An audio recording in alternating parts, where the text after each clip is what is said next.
Hi everybody, this is Shashank Kasliwal, and in the last sutras from 2 to 7 we saw that how Duryodhan, who's the objective desires in our book, praises the opponent's army, which is the noble qualities. And we also said that Duryodhan, in spite of being a negative man, does not suffer from inferiority complex in comparison to the modern man who is living in an illusory satisfaction because he's all the time running after money, all the time running after collecting things, all the time is living in fear, forgetting that deep inside there is a lot of turmoil, tremblance, and he's trembling inside. So that's why we call that it's an illusory satisfaction.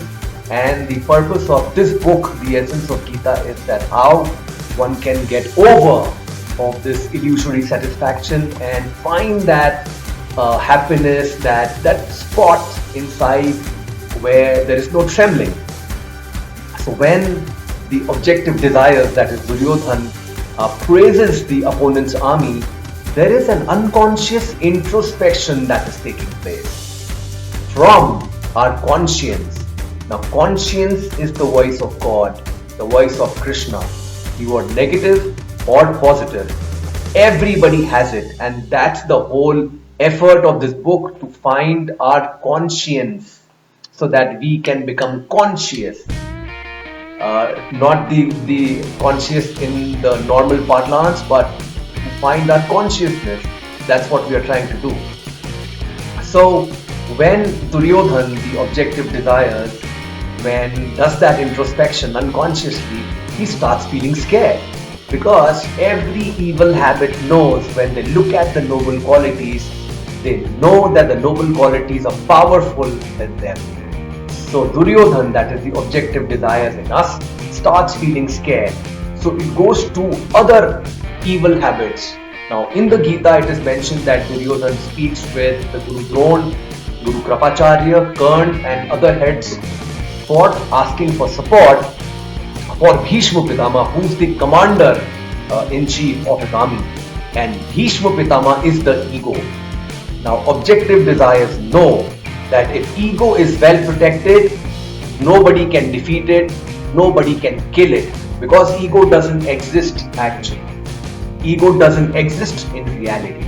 So objective desires tend to always support the ego so that it is always alive and it keeps winning the battle of the Kurukshetra, the Mahabharata, which is going on in a mind between the noble qualities and the evil tendencies.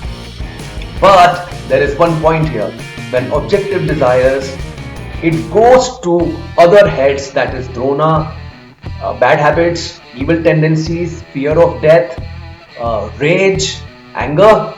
They all deep down know that we are going to lose. So the whole idea of our efforts should be that we have to realize that our biggest enemy is the objective desires, which does not let our ego to go, and it keeps holding on to it. It is attached to it. So your assignment today is that go back and make a list of all the objective desires that you have. What do you desire? Now, when we say objective desires, one thinks about buying a house, going for a foreign trip, buying a car, but it is not limited to that. Here we are also talking about the objective desires where we are so much attached with our point of views.